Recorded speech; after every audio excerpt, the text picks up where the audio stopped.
ఏమిటి సమస్య? అయ్యా, ఊరికి కరువు వచ్చింది.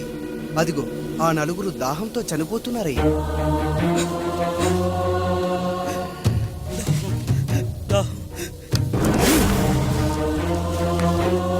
పాపారాయుడు తీర్పు ప్రకటిస్తున్నాడు.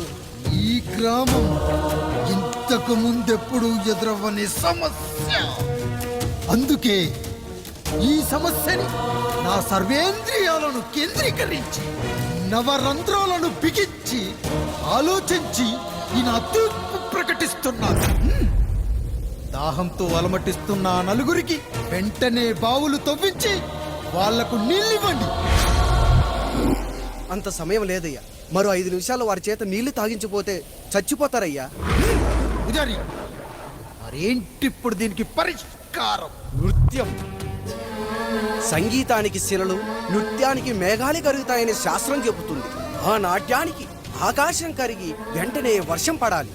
అందుకు ఆ నటరాజైన శివుడే మార్గం చూపించాలి.